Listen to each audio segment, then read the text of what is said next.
ଆପଣମାନଙ୍କୁ ବିଶେଷ ଅନୁରୋଧ, ଆପଣମାନେ ରୋଷେଇ ଘରେ ସବୁବେଳେ ଆପଣମାନଙ୍କ ଉଦା ଅଖା କିମ୍ବା ବେଡସିଟ୍ ଚିରା ବେଡସିଟ୍ ହେଲେ ବି ଚଳିବ, ଆପଣମାନେ ପାଖରେ ରଖିଥାନ୍ତୁ ଏବଂ ପାଣି ପାଖରେ ରଖନ୍ତୁ। ଆପଣମାନଙ୍କ ଯଦି ଗ୍ୟାସରେ ରୋଷେଇ କରୁଥାନ୍ତି, ପ୍ରଥମେ ଗ୍ୟାସ୍ ଲଗାଇବା ପୂର୍ବରୁ ଆପଣ ରୋଷେଇ ଘର ଯେତେବେଳେ କବାଟ ଖୋଲନ୍ତି, ପ୍ରଥମେ ଆମ ରୋଷେଇ ଘର ସମସ୍ତ ଥିବା ଝରକା ଖୋଲିବାକୁ ଆପଣମାନଙ୍କୁ ଅନୁରୋଧ କରୁଅଛୁ।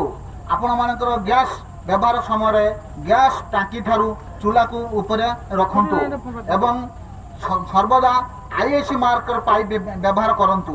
ଯଦି ଆପଣଙ୍କର ପାଇପ୍ କିଛି ପୁରୁଣା ହେଇଛି କିମ୍ବା ରେଗୁଲେଟର ଲିକ୍ ହେଇଛି, ସଙ୍ଗେ ସଙ୍ଗେ ନିକଟସ୍ଥ ଆପଣଙ୍କର ଗ୍ୟାସ୍ ଡିଲର ସାଙ୍ଗେ ଯୋଗାଯୋଗ କରି ଆପଣ ପାଇପ୍ ଏବଂ ରେଗୁଲେଟର ବ୍ୟବହାର କରନ୍ତୁ।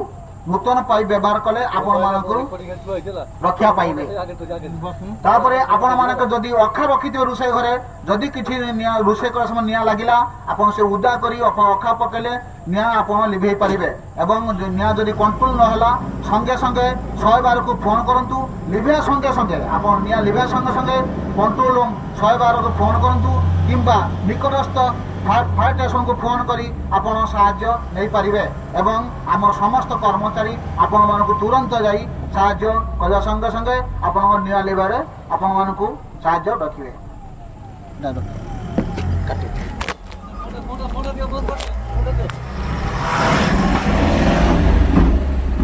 ଦ୍ୱିତୀୟରେ ଆପଣମାନେ ରୋଷେଇ କରୁଥିବା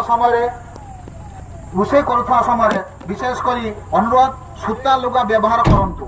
ସୂତା ଲୁଗା ବ୍ୟବହାର କଲେ ଆପଣମାନଙ୍କରେ ଯଦି କିଛି ଭୁଲ ଭାବରେ ଆପଣଙ୍କର ନିଆଁ ଲାଗିଥାଏ, ଆପଣଙ୍କର କ୍ଷତି ହେବ ନାହିଁ।